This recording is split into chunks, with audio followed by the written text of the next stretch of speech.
ko nañu loolu lépp baax na te ñëpp xam nañu ni loolu amul loolu du dëgg looloo tax ñu bind ko lettre bi ngeen jàppee ko noonu lettre d'interpellation la mais plus lettre de mise en garde la ne ko Emmanuel Macron bu mu amati ba nga yëkkati sa kaddu ci suñuy affaire u Sénégal di qualifier ba nga naan yaa ngi takkal raaya suñu président di ko wax que démocratique na wala mu ngi yor état de droit parce que loolu amul donc loolu mooy li ma bëggoon ubbee pour ngeen xam sensu lettre bi nga xam ne bind nañu ko jox ko Emmanuel Macron mu di lettre ouverte su ko defee nag ñu daal di dugg léegi ci question politique yi te question politique bi ci njëkk madame le premier ministre Aminata Touré moom moo koy présenté dama koy bàyyi moom mu ñëw toog fii ma toog comme ça mu mën a wax ak yéen dans les meilleures conditions merci beaucoup. jërëjëf mbokk yi ñu ngi leen di nuyu fi ñuy tàmbalee mooy wax président Macky Sall ak premier ministre bi ñu arrêté campagne déguisée bi nga xam ne ci la ñu ne yoon daf koy tere la preuve boo yoree sa ñetti oto boo nee pep gendarmerie garé la moom mu programmé ay tournée économique lañ ko tuddee l'économie est à terre donc bu ñu tournée économie lan lañ fay fekk ak lan lañ fay commandé li nga xam ne moom la war a def mooy mu ñëw toog li nga xam ne moo ko dese ci ñetti weer yi d'abord mu dem jaale ji famille yu sunu xale yi dina dugg ci thème boobu sunu xale yi nga xam ne ñoo dee ci géej gi mu sol dàllam dem jaale ji leen woo conseil interministériel wala présidentiel wax ci loolu wax ci njëg yi ak yu ni mel mais lii nga xam ne ci la ne di dajale ay militants ànd ak premier ministre bi nga xam ne mooy candidat bi du dara lu dul une violation de la loi parce que nee na campagne jotul kon vraiment loolu war na koo arrêté waaye li ma jaaxal sax ci mbir mi campagne boobu campagne waa ànd ak naqari dara la campagne day xumb ngay yëngal di fecc ak yooyu waaye bii day xaw a mel ni moom voilà doy na mu ngoog daal loolu la ñu gis y a pas beaucoup de bonne humeur là-dedans mais il faut arrêter cela ba noppi nag fu mu jaar dégg ngeen ko 600 milliards def naa li ñu wax Kaolack 1000 milliards Tambacounda mais li ma jaaxal mooy président bi annoncé loolu moom bu ñuy exécuter programme bi du ko fi fekk il ne sera plus président du Sénégal xanaa ngay bàyyi xëy na yow ki nga yaakaar ne mooy doon président bi mu annoncé ko loo xam ne lii pendant 12 ans defuñu ko c'est pas à quelques semaines de son départ ci lay annoncé ay milliards loolu aussi il faut que suñu mbokku sénégalais yi xam nañ ko sax parce que sénégalais yi aussi du peuple booy nax noonu rek mu dem voilà di tourner dajale say militants télé rajo ñëw toog ngay annoncé ay milliards bu dul campagne électorale ngeen wax ma lu mu doon kon loolu violation de la loi la lii muy tere opposants yi ñu def ko moom moo ci jiitu plus milliards yooyu nag defe naa ne sénégalais yi dinañ ko apprécier maa ngi woon man Bakel Goudiri nangam depuis 2 mois amuñu ndox ci robinet yi déggoon ngeen xale yi Kidira c'est dans toute la zone loolu la ñu war a régler mu ñëw dellu si fii wax ministre de l'hydraulique mu dem lijjanti loolu question sociale yi dinañ ko gën a aborder milliards yi nga xam ne moom la ñuy wax lii nag moom ministre des finances et du budget moom laa jagle lii may wax am na expert bu am taxawaay daan ko Abdou Karim Sock nee na ko li nga annoncé ci ay milliards 7003 milliards loolu mënta nekk parce que yaa ngi ko dafa mel ni rek nga jaxase carte gi te xam nga ne bu fekkee ne dañ koo teg ci yoon ak loi bu bees muy loi organique 2020-07 ce budget mënta weesu 5 milliards 755 milliards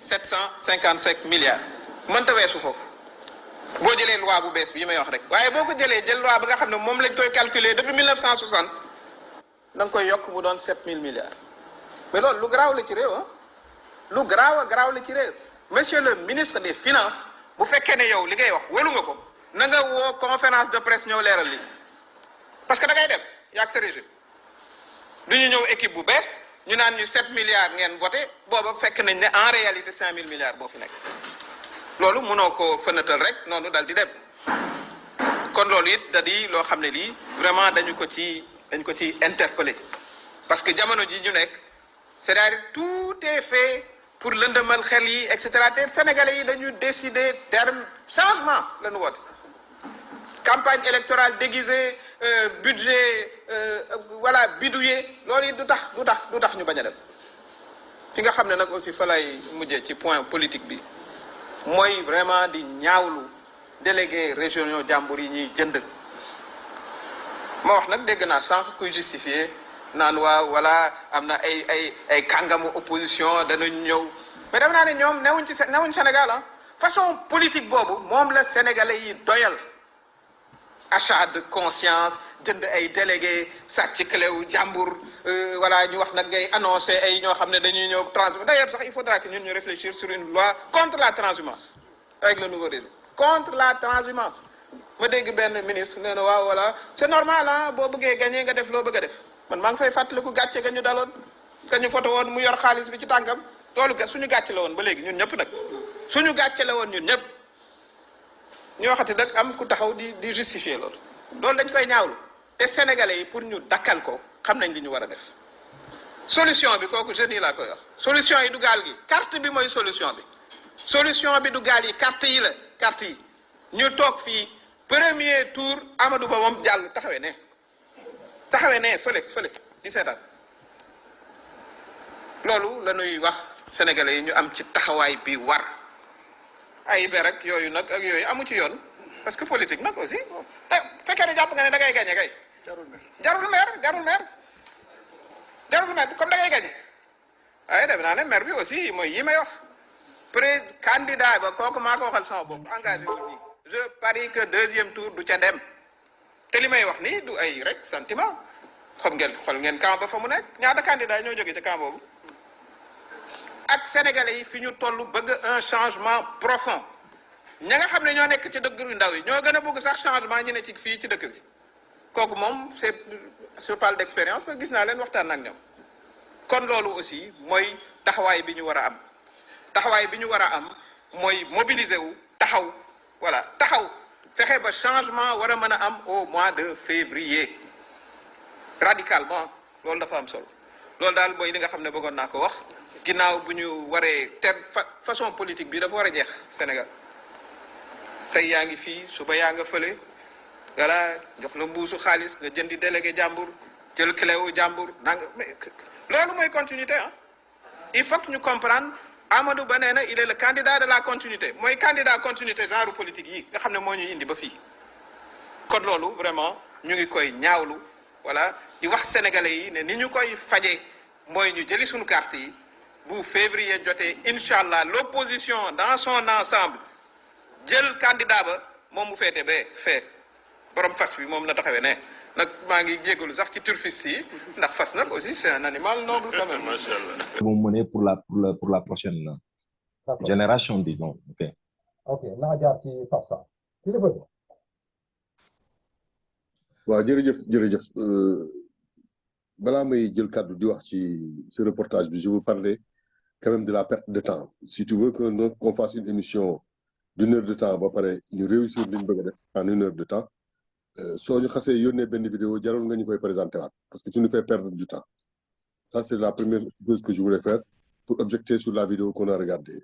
Maintenant la deuxième chose c'est une remarque. La remarque c'est que depuis que je suis à priorité tous les thèmes et toutes les questions qui sont posées sur la table sont des questions à charge contre l'État du Sénégal. C'est un constat, c'est tout. Et ça, ça ne va pas en faveur d'une émission bu nar a taxaw ci dëgg parce que bu ñu bëggee taxaw ci dëgg il faut mettre les gens à équidistance. Mais on ne peut pas pendant combien d'émissions être superbement à charge contre l'État, c'est impossible. Il faut de temps en temps traiter des questions où les gens au moins sont à équidistance mais bëgg a nekk ci état bi suba ngoon loolu tamit c'est pas sérieux. Et enfin moi je n'écoute pas Mimi Touré, je ne peux pas écouter Mimi Touré su dul woon manter man la je viens d'assister au summum de la fumisterie avec cette dame. C'est le summum de la fumisterie. On atteint des paroxysmes mais du ma wax ci affaire politique yi muy wax tu sais toog fii di wax naan quand l'État fait un conseil ministériel territorialisé en début de mandat et qu'il vient en fin de mandat faire un conseil présidentiel pour évaluer ce qu'il avait promis et ce qu'il a fait ngeen ni ça c'est de la politique et c'est une campagne déguisée et j'entends l'autre qui dit il y a pas d'éthique Bon, je le lui concède. Chacun pense ce qu'il veut. Mais je dis, ça frise la fumisterie quand même politique. Il faut qu'on accepte que les gens qui ont le pouvoir ont ce bonus qui part de leur responsabilité réelle, régalienne, à aller visiter les territoires avant qu'on soit en fin qu'on arrive aux élections, parce qu'il faut bien faire la somme de ce qui a été avancé, l'évaluer et discuter avec les populations. Il n'y a pas 50 000 façons de faire que d'aller organiser un conseil présidentiel. Et enfin, ku mel ne Moustapha Diop wala ku mel ne Jo Bass ak fu mu mënti dëkk ci Sénégal, qu'est-ce que le conseil présidentiel de Macky Sall avec son gouvernement va changer dans sa décision de vote? Quoi? Qu'est-ce que ça va changer? Rien du tout. Rien du tout, parce que les gens se sont déjà forgés une carapace, et les gens qui croient à un parti ont déjà une conviction dans ce qu'ils font. Donc, ce n'est pas un conseil présidentiel qui va aller le changer. Et de toute façon, jusqu'aux États-Unis et partout dans le monde, les présidents appartiennent à un parti ou à un courant de pensée. Et jamais ils ne se sont défaits de ce courant de pensée ou de cette appartenance parce qu'ils étaient présidents d'un pays. Pas même aux États-Unis, ni en France où je vis, ni dans aucun pays hein, d'accueil de ku plateau. Donc il faut qu'on arrêtons d'être dans la critique parce qu'on veut critiquer. Je terminerai, Bakary, Tibi l'a terminé, pour dire par rapport à Mimi Touré qu'elle m'a vraiment déçu. Parce que moi, je la prenais pour une vraie économiste qui comprenait quelque chose dans les élaborations de budget. Franchement, je suis déçu. Mais déçu de chez déçu. Parce que je pensais que Doudem Seti Sok, que je connais bien d'ailleurs, avec qui j'ai partagé ma coalition aux élections locales. Il a été aux élections locales lui aussi avec Andounaoule Sokolu Sungor, que nous avons mis en commun avec des amis. D'accord? Sok, qui est consultant et qui va aller essayer de contredire l'estimation du budget du ministre des Finances. Comme Koudjangoul école, quoi. Vous qui avez fait un peu de mathématiques et qui avez été à l'école, vous êtes tous d'accord avec l'approximation de pi. Tous ici. Vous êtes OK avec l'approximation de pi. Pi égale à 3,14. Ça n'a pas toujours été comme ça. Hein? En 1800, c'est le cas depuis au moins 250 avant Jésus-Christ. Mais en 1800 avant Jésus-Christ, on calculait quand même des surfaces de cercle. Et on ne le faisait pas avec pi égale 3,14, mais avec pi égale 16 neuvième au carré. L'approximation n'était pas très longue, mais elle était quand même à 3,16. Pourquoi nous changeons de méthode de calcul, Bob? Pourquoi? Parce qu'à un moment donné, la communauté scientifique a trouvé que l'approximation la plus réelle, la plus proche, elle était 3,14. Mais comme 3,14 est un nombre irrationnel qui ne finit pas avec la virgule, ou on s'arrête à 14, ou on fait 22 septièmes pour faciliter le calcul, ou alors on va chercher racine de 10. Mais c'est de l'approximation, c'est quelque chose qu'on arrête. Eh bien, c'est la même chose pour le budget. On a des méthodes de calcul. Et puis, il arrive un moment où on essaie de rapprocher les méthodes de calcul au plus proche de la réalité de terrain. Maintenant, il est où le problème? Il est où le problème qu'on utilise une ancienne méthode ou une nouvelle méthode? Il est où le problème quand on peut justifier ce qu'on a dit? Il n'y en a pas. Il n'y a pas de problème. Moi-même, dans le groupe que je partage avec Sok, qui s'appelle Andounaoule Sokolu Sungor, je parle sur un plateau, je lui ai dit, les gars, le ñak fayda, parce que tu fais comme si le gars voulait tromper le peuple. Sok au contraire, contre-correct. Mais ne va pas laisser croire qu'il veut tromper le peuple. Tout le monde sait, et Aminata Touré la première, que l'État du Sénégal veut rempiler et il va rempiler. Donc, il ne va pas se mentir à lui-même. Voilà ce que je veux dire. Donc, nous politique, nous avons des mais nous avons suñu xel, nous systématiquement vouloir jeter le peuple sur un pouvoir comme je fais connu. Le principe du débat consiste à aller chercher des poux à l'État du Sénégal. L'État du Sénégal, sous Macky Sall, est le meilleur depuis que le Sénégal existe. Vous n'avez jamais vu rien de tel. Et c'est pour ça qu'il a fait les performances qu'il a pu faire.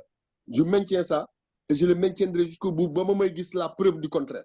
Et c'est comme ça que nous, on va se battre pour appuyer la candidature du président Macky Sall, parce que pour nous, il n'y a que ça de vrai. Salam alaikum wa rahmatullah. Ok, il n'y a aucun souci. Mais voilà, je vais Mamadou Konaté. Parce que je vais faire une parenthèse là, parce que moi, je vais me garder de prendre ma position par rapport à l'émission pour gagner du temps. Dans notre sujet, il y a un point que soulever par rapport au choix du thème. Le thème là, sur votre tour, je choisir. Je pose un thème. S'il y a des sensibilités différentes qui viennent ici, c'est ce qui justifie l'importance même du choix du thème. Yo, mën nga indi un thème aujourd'hui, Mamadou Konaté trouve que ce que toi tu poses là, c'est un thème qui ne doit pas être parlé. Est-ce que tu comprends? Mais le thème que je pose, je vais me rassurer que ku ci nekk bu toogee wax am na des sensibilités différentes. Comme yow, par exemple, là, deux personnes ont parlé, tu es venu, tu as donné ta position. C'est l'équilibre. Le problème que Mimi Touré a posé dans son discours là, ce fait qu'elle yow gisoo ci dara, et c'est un dëgg. Si je le pose là, c'est pas je viens contre l'État. Elle a touché de sérieux points ici. Donc, si nous pouvons analyser, on peut même ne pas mettre l'accent sur l'État. On n'a qu'à réfléchir sur ce qui est en train de se passer dans notre pays. Donc, ça dépend de ce qu'on y a quoi. Beaucoup de critique l'État, ça devient critique de l'État. Mais il y a des problèmes qu'elle a soulignés ici. Moustapha a bien raisonné et a bien expliqué qu'on doit faire attention par rapport à certains points. Donc, Moustapha n'a pas pris le problème et posé ça sur l'État. Donc, yo, quand tu vois, quand on parle, tu penses qu'on est en train d'attaquer l'État. Non, loin de là.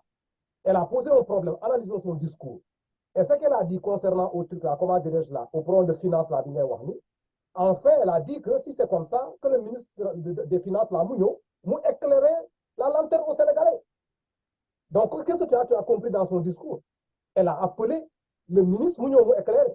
Mais là, s'il y a des Sénégalais, surtout comme elle par exemple, là, qui pensent. Non, elle a traité le ministre de menteur. Elle dit que le ministre a menti au peuple. C'est ça qu'elle dit. C'est ça fondamentalement qu'elle dit. Mais, pas ça. Il n'y a aucun souci, il n'y a pas de problème. Même si quelqu'un est un ministre de faire, tout ça, ce n'est pas important. C'est-à-dire, il y a un problème qui se trouve ici. Il y a quelqu'un qui est chargé des finances. Nous appelons comme nous devant les Sénégalais que ce régime-là ne fait pas pour s'adresser au peuple. C'est là le problème. Toi et moi savons que le ministre ne va pas venir répondre. Le ministre n'est pas là pour répondre à ces gens-là. Le débat restera inquiet. Le ministre ne va pas aller répondre à chaque fois que cette opposition bi nga xam ne si gëmul yàlla ah chaque jour mu ñëw jiiñ nit ñi n'importe quoi. Est-ce que tu penses que nos ministres ont le temps d'aller chaque fois sur les plateaux pour répondre à ces gens-là? Non, ils ne le feront pas. Je connais Moustapha Ba, on n'a jamais eu aussi excellent. Ils n'ont jamais répondu. Les enfants qui disent comme ça et personne n'a. Si. De temps en temps, les ministres du gouvernement de Macky Sall sont sortis dans des moments où ils pensaient que quelque chose en valait le coup, et ils sont sortis éclairer le peuple. D'accord. Mais c'est des décisions qu'ils prennent. Ils n'attendent pas qu'on leur demande de venir le faire. Il y a un autre point qu'elle a touché. Elle demande au président de la République d'aller la famille des victimes là. Pourquoi le président n'est pas sorti pour aller. Lolo xaxar. Mom sax jaale jiwul mom mi koy wax na dem non, jaale ji d'abord. Écoute, en tant que Sénégalais. Non, lolo xaxar la. Lolo xaxar la. À quel moment le président doit y aller? Les gens meurent depuis quand dans nos eaux? Pourquoi le président les jaale ji? Pourquoi pas après? D'accord. Donc, il n'y a pas pour vous tourner quoi. Même Madiale, tu connais.